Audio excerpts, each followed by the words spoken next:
ជាចំណុចទី3អ្នកនិយាយថាកម្ពុជាបានទទួលព័ត៌មានខុស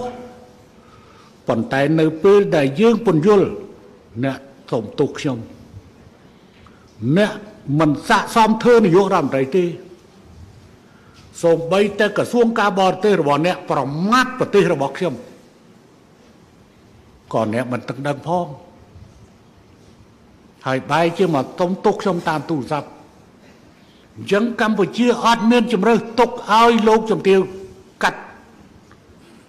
ហើយលោកជំទាវដាក់ថាសេណារីយ៉ូទី1សេណារីយ៉ូទី2សេណារីយ៉ូទី3បើអញ្ចឹងគង់តែគេត្រៀមសេណារីយ៉ូដដែលកម្ពុជាកាត់មុនបាត់ទៅហើយកើតចេញពីពួកអ្នកគម្រាមទៀត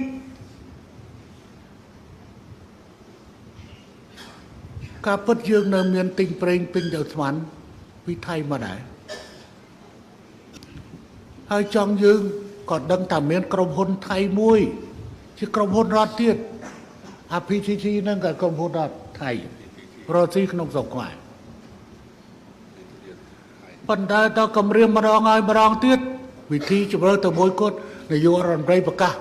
ចាប់ពីម៉ោង12យប់នឹងទៅលេងទទួលយក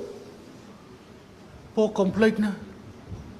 ទីផ្សារលើពិភពលោកកំពុងតែប្រជែងគ្នាលក់ទំនិញយ៉ាងកម្ពុជាក៏ជាអតិថិជនមួយដែរគួរតែត្រូវថ្នាក់ថ្នមអតិថិជនពួកគេបំរើអតិថិជនដូចជាស្ដេចចឹងគេថាអតិថិជនត្រូវយកចិត្តគេប៉ុន្តែនេះគម្រាមដេញអតិថិជនមកដេញអញជប់តិចហើយបាយអញ្ចឹងក្រុមហ៊ុនដែលកំពុងមានស្ថានីយ៍ក្នុងស្រុកมันអាចទិញប្រេងពីថៃទេត្រូវទិញប្រេងពីសិង្ហបុរីឬទិញប្រេងពីវៀតណាមឬពីម៉ាឡេយកមកត្រៀមរៀបចំខ្លួនហើយជាស្រេច